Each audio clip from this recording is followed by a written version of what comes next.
नमस्ते बच्चों, कैसे हो? उम्मीद है आप सभी लोग अच्छे होंगे और आपकी तैयारी भी बेहतर तरीके से चल रही होगी। तो बच्चों, आज के इस वीडियो में हम पूरे बुक से 5 ऐसे इंपॉर्टेंट क्वेश्चन बताने वाले हैं जो अलग अलग चैप्टर से होंगे और ये क्वेश्चन आपके बोर्ड पेपर सेट में बार बार पूछे जाते हैं। तो बच्चों, ये टॉप 5 इंपॉर्टेंट क्वेश्चन के 4 सेशन कंप्लीट हो चुके हैं। यदि आप उन सेशंस को नहीं देखे हैं तो उन सेशन को आप जरूर देख लें। तो चलिए स्टार्ट करते हैं आज का पहला क्वेश्चन। तो 0.4 माइक्रोकूलम, ये क्वेश्चन आपके पहले चैप्टर से है। ठीक है, पहले चैप्टर में बहुत इंपॉर्टेंट डेरिवेशन भी दे रखा है, उसे भी आप तैयार कर लीजिएगा। 0.4 माइक्रोकूलम आवेश के किसी छोटे गोले पर किसी अन्य आवेशित गोले के कारण वायु में 0.2 न्यूटन का बल लगता है। ठीक है, मतलब दो छोटे आवेशित गोले हैं, ये आपका Q1 है और इधर आपका Q2 दे रखा है। तो बच्चों, Q1 की जो वैल्यू है 0.4 माइक्रोकूलम है। ठीक, और इन दोनों आवेशों के मध्य जो बल लग रहा है वो बल है आपका 0.2 न्यूटन। इस आवेश के कारण इस पर जो लगने वाला बल होगा वो 0.2 न्यूटन होगा और दूसरे आवेश के कारण पहले आवेश पर जो लगने वाला बल होगा सेम वही होगा। ठीक है, कोई दूसरा बल नहीं लगता है। यदि दूसरे गोले पर 0.8 माइक्रोकूलम का आवेश है, मतलब इस दूसरे गोले पर 0.8 माइक्रोकूलम का आवेश है, तो दोनों गोलों के बीच की कितनी दूरी है? ठीक है, मतलब इन दोनों गोलों के बीच हम मान लेते हैं r दूरी है।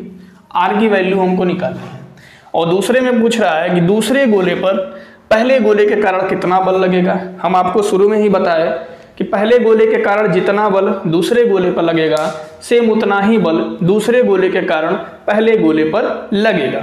मतलब दूसरे गोले पर पहले गोले के कारण जो बल लगेगा वो आपका होगा 0.2 न्यूटन। ठीक है, लास्ट में आप ये आंसर लिख लीजिएगा कि दूसरे गोले पर पहले गोले के कारण 0.2 न्यूटन का बल लगेगा। बात क्लियर? अब हम इनके बीच की दूरी निकालते हैं। तो Q1 की वैल्यू बच्चों दे रखी है 0.4 माइक्रोकूलम। तो माइक्रोकूलम को आप कूलम में जब बदलेंगे तो 10⁻6 से गुणा करना पड़ेगा, ये सबको पता है। 1 माइक्रोकूलम में 10⁻6 कूलम होता है। क्लियर? अब देखिए, Q2 की वैल्यू बच्चों दे रखी है 0.8 माइक्रोकूलम और इसको यदि आप कूलम में बदलोगे तो 0.8 गुणे 10⁻6 और इनके मध्य जो लगने वाला बल है वो क्या है 0.2 न्यूटन। R की वैल्यू हमको ज्ञात करनी है। क्लियर? कूलम का नियम बच्चों आप जानते ही होंगे, पता है ना? चलिए, तो कूलम के नियम से दोनों आवेशों के मध्य जो लगने वाला बल का सूत्र होता है वो F बराबर होता है K Q1 Q2 अपन R²। हमें बच्चों R की वैल्यू निकालनी है, तो R को आप इधर ट्रांसफर कर दो।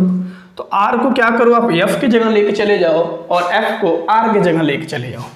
R² का इधर भाग हो रहा है ना, इधर जाएगा तो गुणा हो जाएगा और F जब इधर आएगा तो नीचे हो जाएगा। मतलब ये नीचे से ऊपर और ये ऊपर से नीचे। बात क्लियर? तो इधर हो जाएगा R² बराबर K Q1 × Q2 अपन F। ठीक है, पहले आप कैलकुलेट कर लें फिर स्क्वायर की वैल्यू निकालेंगे। बच्चों, K की वैल्यू क्या होती है? कूलम के नियम में जो नियतांक होता है उसकी वैल्यू क्या है? यदि आपको पता है तो कमेंट करके मात्रक के साथ बताओ। ठीक है, मैं मात्रक नहीं बता रहा हूं, बस वैल्यू बता दे रहा हूं। उसका मात्रक और बीमा दोनों बताओ कमेंट करके। ठीक है, क्योंकि इसके मात्रक और बीमा भी आपके एग्जाम में पूछे जाते हैं, या तो मल्टीपल चॉइस क्वेश्चन में या तो 1 नंबर के क्वेश्चन में। तो K की जो वैल्यू होती है बच्चों वो आपका होता है 9 × 10⁹। मात्रक इसका आप कमेंट करके बताओ, देखते हैं कौन कौन लोग सही बताते हैं। Q1 की जो वैल्यू है 0.4 गुणे 10⁻6 और Q2 की जो वैल्यू है बच्चों 0.8 गुणे 10⁻6 और इन दोनों आवेशों के मध्य जो बल लग रहा है 0.2 न्यूटन। आप सिंपल सीधा बात यहाँ पे देख लो, एक अंक के पहले दशमलव, एक अंक के पहले दशमलव, दशमलव हट जाएगा ना, दशमलव तो गायब हो जाएगा ना। चलिए इधर सॉल्व करते हैं। तो आप क्या करो, इसको आप लिख लो 9। देखो यहाँ से दशमलव हट जाएगा क्योंकि एक अंक के पहले दशमलव, एक अंक के पहले दशमलव, समान अंक के पहले दशमलव रहता है और वो संख्या यदि अंश और हर के रूप में दिए रहते हैं तो दशमलव हट जाता है। तो ये हो गया 4 गुणे, यहाँ पे बचा है 0.8 गुणे। अब आप देखो बेस सेम है, पावर ऐड हो जाएगा बच्चों, तो -6 -12 और +9, -12 + 9 क्या हो जाएगा 10 पे -3। क्लियर। और नीचे बच्चों दे रखा है 2। ठीक है, तो 2 से इसे आप कट करोगे, 2 दूना 4, 2 बार में कट जाएगा। तो r² बराबर 9 दूना 18 और 0.8 से भी आप दशमलव हटा दो। हम आपको कई बार बता चुके हैं कि जब दशमलव इधर से इधर ट्रांसफर होता है, जितना डिजिट ट्रांसफर होगा उतना 10 पे पावर माइनस लगा देंगे। मतलब 0.8 से दशमलव यदि इधर जाता है तो 8 गुणे 10 पे -1 लिख देंगे। क्लियर बात। और बच्चों यदि दशमलव इधर से इस डायरेक्शन में आ रहा होता है तो जितना डिजिट इधर खिसकेगा मल्टीप्लाई करके 10 लिखेंगे और 10 पे उतना पावर प्लस में लिख देंगे। क्लियर बात। अब आप समझो 18 का आप 8 में गुणा कर दो, पहाड़ा नहीं याद है तो 8 × 64 को 4 हासिल 6, 8 × 8 = 14 और बेस से में पावर ऐड तो -4 हो गया।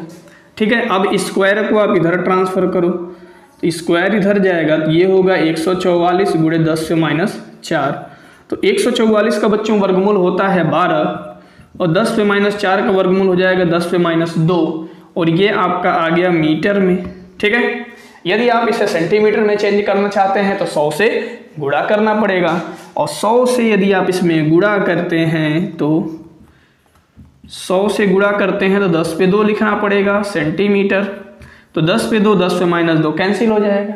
बात समझ गए। कैंसिल नहीं होता है, बेस सेम है, पावर ऐड होता है। तो -2 को जब +2 में ऐड करोगे तो आएगा बच्चों 0। ठीक है। और मैथ में किसी भी संख्या पर 0 पावर जो होता है उसकी वैल्यू होती है 1। तो r का मान निकल के आ गया 12 सेंटीमीटर। ठीक है। तो इसमें जो पहला प्रश्न पूछा था कि दोनों गोलों के बीच की कितनी दूरी होगी, ये निकल के आ गई सामने। और दूसरा पूछा है कि दूसरे गोले पर पहले गोले के कारण कितना बल लगेगा। तो जितना बल पहले गोले के कारण दूसरे गोले पे लगता है उतना ही बल दूसरे गोले के कारण पहले गोले पर लगेगा। मतलब प्रश्न में दे रखा है कि इन दोनों आवेशों के मध्य जो बल है 0.2 न्यूटन है, तो दूसरे गोले पर पहले गोले के कारण जो बल लगेगा वो 0.2 न्यूटन होगा। क्लियर। उम्मीद है आपको ये प्रश्न बहुत ही बेहतरीन तरीके से समझ में आया होगा। यदि बच्चों समझ में आया है तो कमेंट करके याद जरूर बताओ।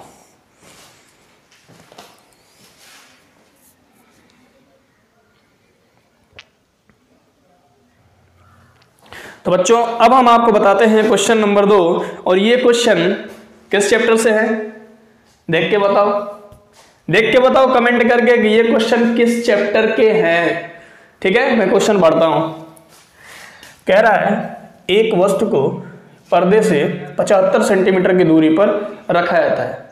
ठीक है। एक ध्यान रखना कि लेंस में जो बच्चों वस्तु रखा जाता है लेंस के बाईं ओर रखा जाता है। पर्दा क्या है? पर्दा मीन्स जहां प्रतिबिंब हमारा प्राप्त होता है। ठीक है। तो कह रहा है सपोज ये आपका एक वस्तु है। ठीक है। और ये समझिए मुख्य अक्ष है और यहां पे बच्चों क्या है? पर्दा है। ठीक है। पर्दा मीन्स जहां प्रतिबिंब प्राप्त होता है। वस्तु, ये वस्तु है और ये क्या है? पर्दा, जहां प्रतिबिंब बच्चों क्या होता है? प्राप्त होता है। इनके बीच की जो दूरी है वो आपका है 75 सेंटीमीटर। अब आगे मैं क्वेश्चन पढ़ता हूं क्या कह रहा है। कह रहा है कि 12 सेंटीमीटर फोकस दूरी वाले उत्तल लेंस को कहां रखा जाए। 12 सेंटीमीटर फोकस दूरी वाले उत्तल लेंस को कहां रखा जाए ताकि वस्तु का प्रतिबिंब पर्दे पर प्राप्त हो। हम पता तो है नहीं कहां रखा जाए, तो हम मान लेंगे कि वस्तु से x दूरी पर उत्तल लेंस को रखा जाता है जिससे कि आपका प्रतिबिंब वास्तविक पर्दे पे प्राप्त हो जाएगा। बात समझना। तो वस्तु से यदि x दूरी पर आप लेंस को रखते हो, ठीक है, तो ये लेंस से वस्तु तक की दूरी है, ये क्या हो जाएगी बच्चों, u हो जाएगा, ठीक है। और वस्तु से प्रतिबिंब तक की या वस्तु से पर्दे तक की दूरी क्या है, 75 सेंटीमीटर। और वस्तु से लेंस या लेंस से वस्तु तक की दूरी है x, तो ये दूरी बच्चों लेंस से जो प्रतिबिंब तक की दूरी होगी, मीन्स पर्दे की दूरी जहां प्रतिबिंब प्राप्त हो रहा है, तो ये हो जाएगा 75 माइनस x। बहुत सिंपल क्वेश्चन है, ठीक है। तो हमें निकालना है कि इस लेंस को जिसकी फोकस दूरी 12 सेंटीमीटर है, वस्तु से कितनी दूरी पर रखा जाए। तो सबसे पहले आप क्या करो, ये लेंस से वस्तु तक की दूरी को हम u बोलते हैं, पता है आपको, ठीक है। यदि नहीं पता है तो आप लेंस के मैराथन क्लास का वीडियो जरूर देख लें, और लेंस वाले चैप्टर का न्यूमेरिकल्स का भी वीडियो पढ़ चुका है, उसे भी आप देख लें, वहां पूरे डिटेल में बहुत सारे क्वेश्चंस हम आपको बता रखे हैं, ठीक है। तो लेंस के मैराथन क्लास का वीडियो और उसका न्यूमेरिकल्स का वीडियो यदि आप देख लेते हैं तो 15 से 20 नंबर आपका कहीं नहीं गया है, उसी वीडियो में आपको 15 से 20 नंबर के क्वेश्चंस मिल जाएंगे, न्यूमेरिकल प्लस डेरिवेशन मिला करके, ठीक है। अब आप देखो, तो लेंस से वस्तु तक की दूरी को हम u बोलते हैं, और वस्तु हमेशा लेंस के बाईं ओर होती है, और बच्चों लेंस की बाईं ओर नापी गई दूरी क्या होती है, ऋणात्मक होती है। तो u हो जाएगा -x, क्लियर। और लेंस से प्रतिबिंब तक की दूरी को हम v से रिप्रेजेंट करते हैं, तो v हो जाएगा बच्चों पॉजिटिव होता है, लेंस के दाईं ओर नापी गई दूरी क्या होती है, धनात्मक होती है। तो ये बच्चों हो जाएगा प्लस 75 माइनस x, ठीक है। आप देखिए फोकस दूरी आपकी दे रखी है, ये सारी दूरियां सेंटीमीटर में हैं। फोकस दूरी आपका दिया है 12 सेंटीमीटर। आप सभी को पता होगा यहाँ उत्तल लेंस है, और बच्चों उत्तल लेंस की फोकस दूरी क्या होती है, धनात्मक होती है, और उत्तल लेंस की फोकस दूरी ऋणात्मक होती है, ठीक। अब हम यहाँ पे लेंस सूत्र अप्लाई कर देंगे। क्या अप्लाई करेंगे, लेंस सूत्र। आप सभी को पता है कि लेंस सूत्र होता है 1/v माइनस 1/u बराबर 1/f से, क्लियर बात। अब आप ध्यान देना, 1/v, v की वैल्यू है बच्चों 75 माइनस x माइनस, और u की वैल्यू है बच्चों -x, और f की वैल्यू आपकी निकल के आ गई है 1/12, क्लियर है ना। अब आप ध्यान दो, यहाँ हो जाएगा 75 माइनस x, और माइनस माइनस क्या हो गया बच्चों, प्लस 1/x। न्यूमेरिकल में सारा खेल कैलकुलेशन का होता है, बहुत सारे बच्चों को कॉन्सेप्ट क्लियर रहता है, फॉर्मूला क्लियर रहता है, बट कैलकुलेशन मिस्टेक कर देते हैं, ठीक है। तो कैलकुलेशन आपको मिस्टेक नहीं करना है। तो 75 माइनस x, इसको आप क्या करो, एलसीएम ले लो, 75 minus x into x, clear. तो 75 माइनस x से 75 माइनस x कैंसिल हो गया, x का 1 में मल्टीप्लाई होगा बच्चों तो x हो जाएगा, x से x कैंसिल हो गया, तो 75 माइनस x का 1 में मल्टीप्लाई होगा तो 75 माइनस x होगा। भिन्न का जोड़ घटाना आता है ना, बहुत से बच्चों को मैंने देखा है कि भिन्न के जोड़ घटाना में फंस जाते हैं। आप भिन्न के जोड़ घटाना में मत फंसिएगा, ठीक है।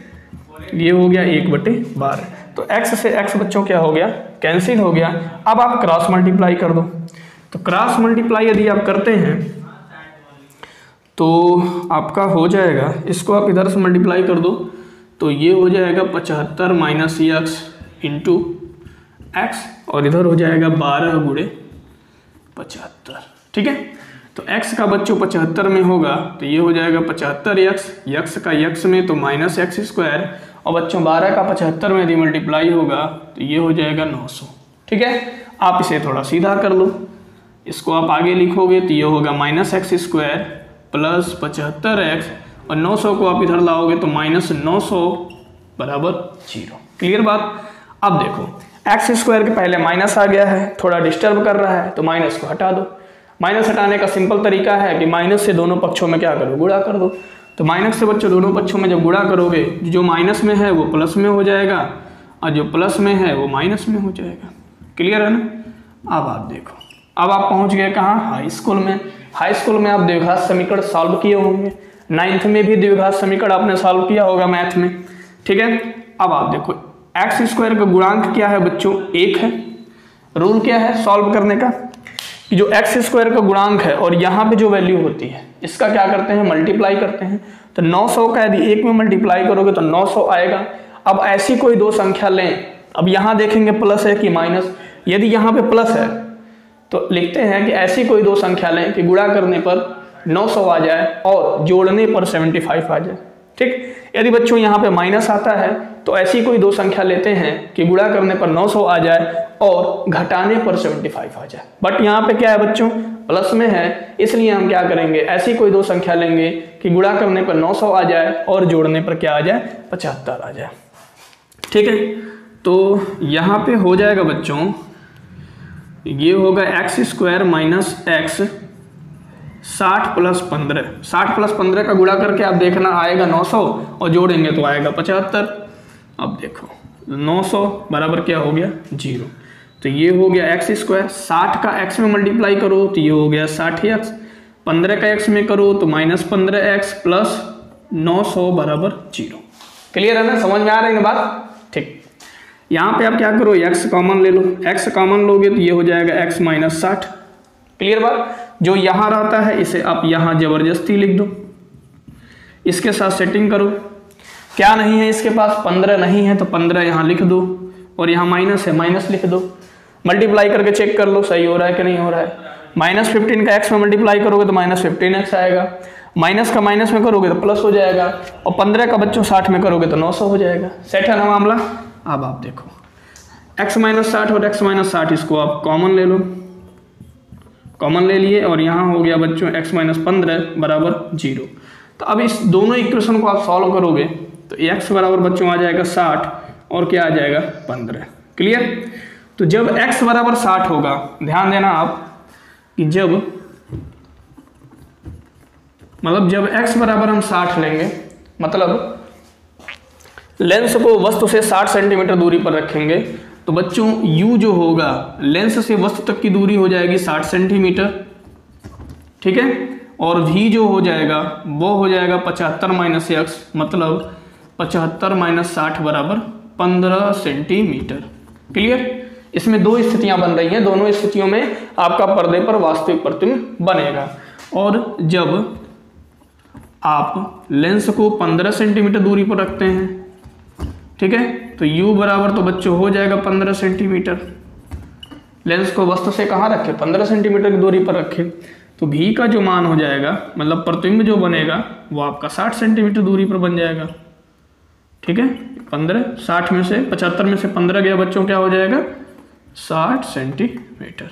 ठीक है, ये क्वेश्चन बेहद ही इंपॉर्टेंट क्वेश्चन है और ये प्रश्न आपके बोर्ड पेपर शीट में कई बार पूछ चुका है। इसके लिए मैं इस प्रश्न को आपको फिर से दोबारा समझा दिया। दोबारा क्यों, क्योंकि लेंस वाले चैप्टर के न्यूमेरिकल सेशन में हम इस क्वेश्चन को बता रखे हैं। ठीक है,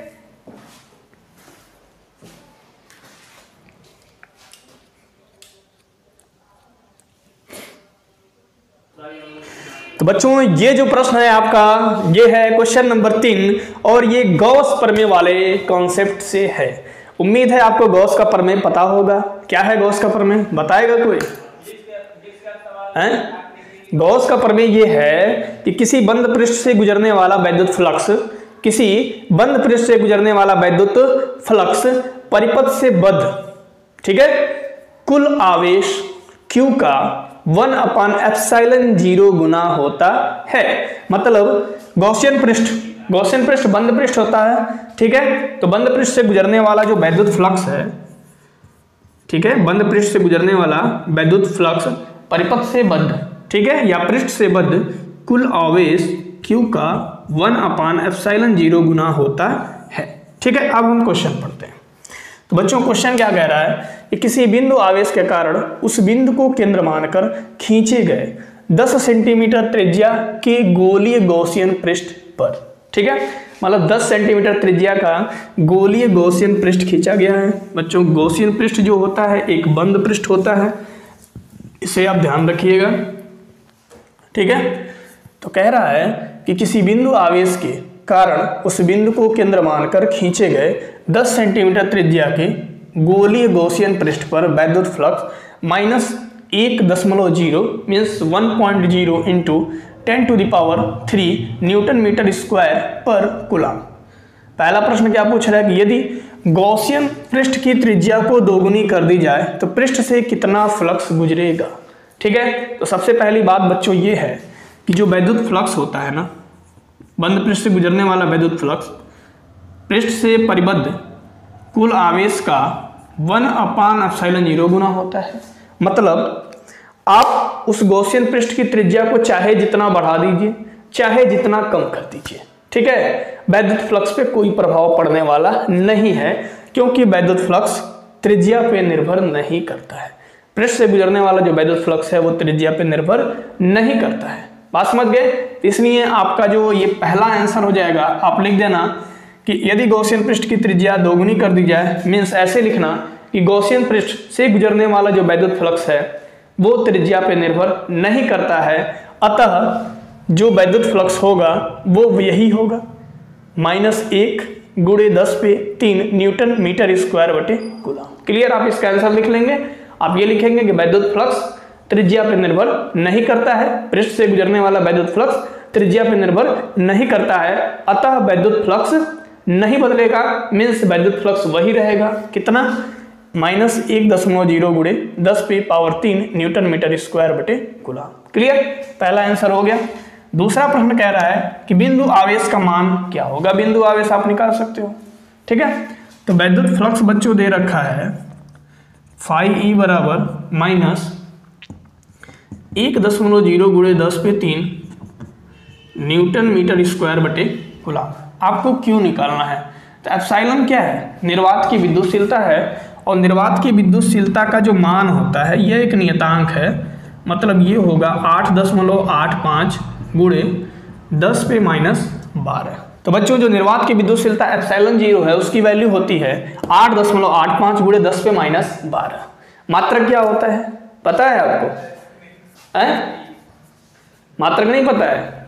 मात्रक होता है कूलम स्क्वायर बटे न्यूटन मीटर स्क्वायर। क्लियर बात? कूलम स्क्वायर बटे न्यूटन मीटर स्क्वायर। और हमसे कह रहा है कि बिंदु आवेश का मान क्या होगा। आपको पता है कि पृष्ठ से गुजरने वाला जो वैद्युत फ्लक्स है वो होता है Q/ε0।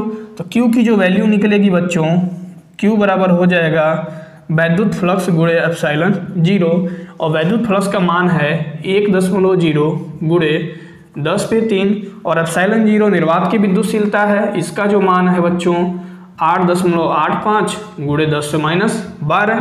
ठीक है, तो 8.85 का आप 1 में मल्टीप्लाई कर देंगे तो ये हो जाएगा 8.85। बेस सेम है बच्चों, पावर ऐड हो जाएगा। ठीक है, 3 में -12 को ऐड करोगे तो क्या आएगा 10⁻9।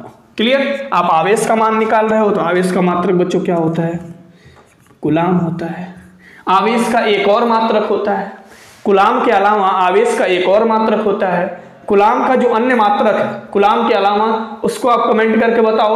और आवेश कौन सी राशि है ये आप बताओ, और आवेश की बीमा क्या होती है, ये तीनों पॉइंट आप कमेंट करके बताओ। देखते हैं कौन पहले जवाब देता है। ठीक है, कूलम का क्या, आवेश का कूलम के अलावा मात्रक। ठीक है, मात्रक क्या है, आवेश का बीमा क्या है, और आवेश सदिश राशि है या अदिश राशि है। ठीक है,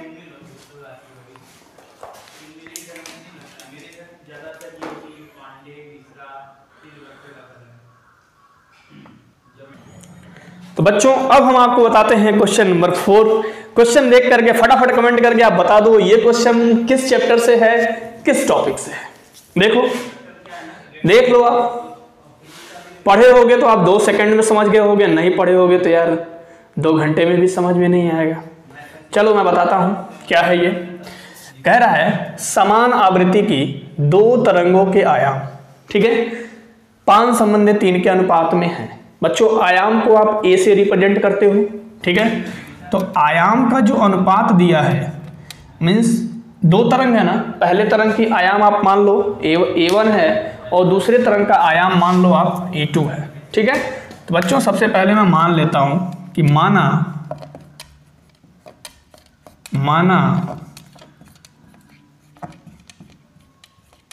2 तरंगों के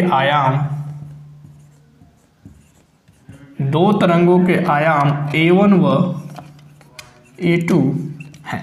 ठीक है, तथा तीव्रता, क्योंकि आगे तीव्रता भी आएगा, तीव्रता I1 व I2 है। क्लियर बात? अब आप मेरे बात को समझो। आयाम का जो अनुपात दे रखा है A1 संबंधी A2 बराबर दिया है 5 संबंधी 3। ठीक है, कह रहा है कि व्यतिकरण क्षेत्र में कंपनों की महत्तम तथा न्यूनतम आयामों तथा तीव्रताओं का अनुपात ज्ञात कीजिए। मतलब बच्चों हमें ये निकालना है कि आयाम का जो महत्तम मान है और आयाम का जो न्यूनतम मान है उसका अनुपात निकालना है, और तीव्रता का जो महत्तम मान है और तीव्रता का जो न्यूनतम मान है बच्चों उसका अनुपात हमें निकालना है। आप सभी को हम सबसे पहले फार्मूला बता दें। ठीक है, यदि दो तरंगें हैं, समान आवृत्ति की दो तरंगें हैं, एक साथ एक दिशा में चल रही हैं, तो उनके जो महत्तम आयाम होंगे मीन्स ए मैक्स जो होता है वो बच्चों होता है A1 प्लस A2। इसे आप कहीं कॉपी पे नोट कर लेना। ठीक है, और ए मिनिमम मतलब न्यूनतम जो आयाम होता है ये आपका होता है A1 माइनस A2। क्लियर है? अब आप ध्यान देना, आई मैक्स का बच्चों फार्मूला होता है A1 प्लस A2 का होल स्क्वायर, के आपका नियतांक है। ठीक है, और आई मिनिमम मतलब न्यूनतम तीव्रता, इसकी जो वैल्यू होती है कि A1 माइनस A2 का होल स्क्वायर। इन सभी फार्मूलों को आप नोट कर लो क्योंकि यही सब फार्मूले इस क्वेश्चन में यूज होने वाले हैं। समझ गए? समझा करो, अच्छे से समझाता हूं, समझ गए? एक एक स्टेप आपको बताते हैं, कोई भी स्टेप छोड़ता नहीं हूं। ठीक है, आपका कैलकुलेशन थोड़ा स्ट्रांग हो जाएगा तो आपको इच्छा करेगी तो कोई स्टेप आप छोड़ देना, कोई दिक्कत नहीं है। बट मैं कहूँगा कि स्टेप मत छोड़ना क्योंकि आपके बोर्ड एग्जाम में अब स्टेप पे भी नंबर मिल रहा है, स्टेप मार्किंग हो रही है। यदि आपके 2 या 3 स्टेप सही हैं, चौथा स्टेप गलत है, तो जो स्टेप सही है उस पर भी आपको कुछ ना कुछ नंबर मिल जाएगा।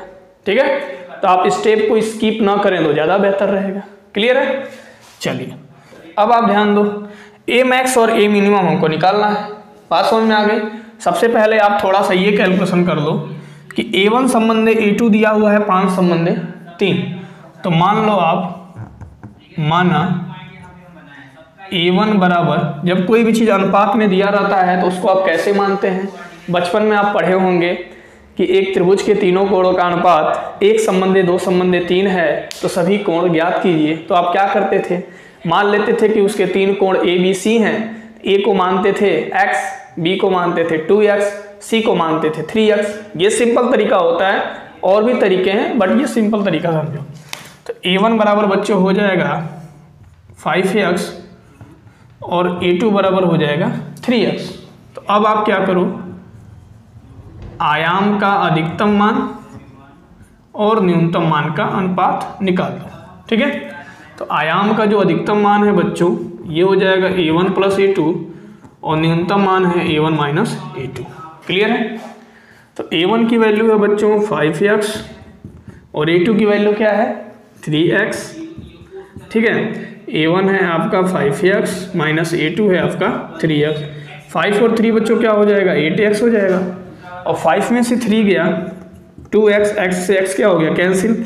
2 4 जा बच्चों क्या हो गया? 1, और नीचे कुछ नहीं है तो 1 है। मतलब ए मैक्स संबंधी ए मिनिमम मतलब आयाम का अधिकतम मान और आयाम के न्यूनतम मान का जो अनुपात निकल के आ गया 4 संबंधी 1। बात क्लियर?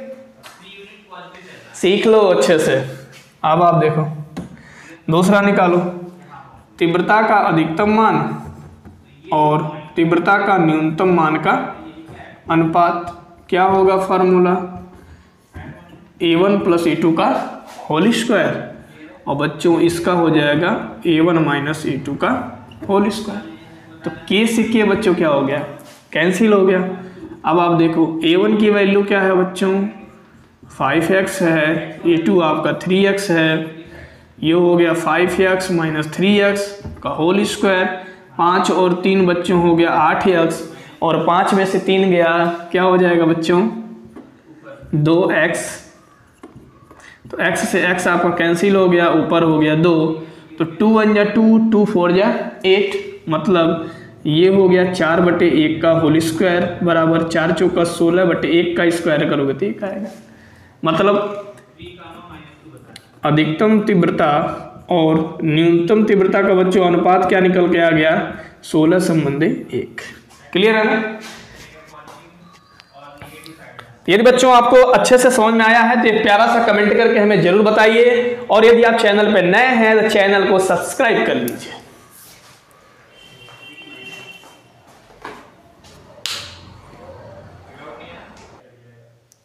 तो बच्चों ये है क्वेश्चन नंबर 5 और इस वीडियो का लास्ट एंड बेहद ही इंपॉर्टेंट क्वेश्चन। ठीक है, तो क्वेश्चन नंबर 5 आपका क्या कह रहा है, यदि 1 कूलाम का स्थिर विद्युत आवेश 8 सेंटीमीटर भुजा वाले घन के केंद्र पर स्थित है। ठीक है, कहाँ पे, घन के केंद्र पर स्थित है। घन की भुजा क्या है, 8 सेंटीमीटर है। ठीक है, घन की बच्चों प्रत्येक भुजा क्या होती है, बराबर होती है, ये आपको पता है। कितने कूलाम का आवेश केंद्र पर स्थित है, 1 कूलाम का आवेश केंद्र पर स्थित है। कह रहा है कि घन के किसी एक फलक से बाहर आने वाला वैद्युत फ्लक्स की गणना कीजिए। किसी एक फलक से, मतलब इस लाइन से स्पष्ट है बच्चों कि घन में एक से अधिक फलक होते हैं, इसीलिए कह रहा है ना कि घन के एक फलक से बाहर आने वाले वैद्युत फ्लक्स की गणना कीजिए। तो हम मान लेंगे कि माना घन के एक फलक से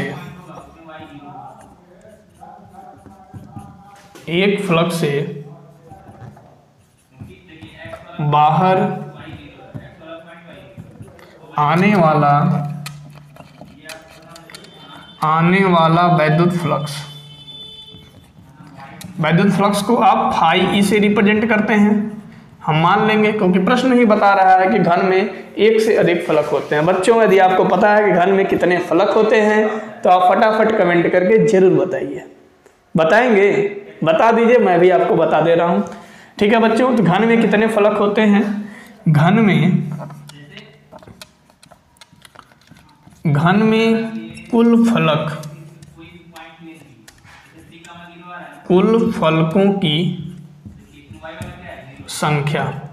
फलकों की संख्या बच्चों होती है 6। तो एक फलक से गुजरने वाला वैद्युत फ्लक्स है फाई, तो बच्चों 2 फलक से गुजरने वाला वैद्युत फ्लक्स क्या होगा, 2 फाई। 3 फलक से गुजरने वाला वैद्युत फ्लक्स क्या होगा, 3 फाई। तो बच्चों इसी प्रकार घन के सभी फलकों, मतलब 6 फलकों से गुजरने वाला जो वैद्युत फ्लक्स होगा वो क्या होगा, 6 पाई। और घन बच्चों क्या है, एक बंद पृष्ठ है, और गॉस के प्रमेय में क्या होता है, एक बंद पृष्ठ की कल्पना होती है ना। ठीक है, तो घन के कुल फलकों की संख्या कितनी है, 6।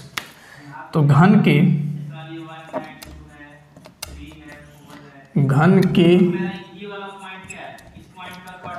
कुल फलकों से गुजरने वाला वैद्युत फ्लक्स, कुल फलकों से जो गुजरने वाला वैद्युत फ्लक्स होगा वो बच्चों क्या होगा, 6 फाई होगा, 6 फाई ई। एक फलक से गुजरने वाला क्या है, फाई ई है, जो हम मान चुके हैं। लेकिन घन में कितने फलक हैं, 6 फलक हैं, तो 6 फलकों से गुजरने वाला जो वैद्युत फ्लक्स होगा 6 फाई होगा। और गॉस का प्रमेय कहता है कि किसी भी बंद पृष्ठ से जो गुजरने वाला वैद्युत फ्लक्स है उस पृष्ठ में उपस्थित कुल आवेश का 1/ε0 गुना होता है, मतलब Q × 1/ε0। हमसे बच्चों क्या पूछ रहा है कि एक फलक से गुजरने वाला वैद्युत फ्लक्स निकालिए। तो एक फलक से गुजरने वाला जो वैद्युत फ्लक्स है बच्चों क्या है, फाई ई है, मतलब इसलिए एक फलक से गुजरने वाला जो वैद्युत फ्लक्स होगा वो होगा फाई ई बराबर 6 को आप इधर ट्रांसफर कर दो, तो ये हो जाएगा Q/6ε0।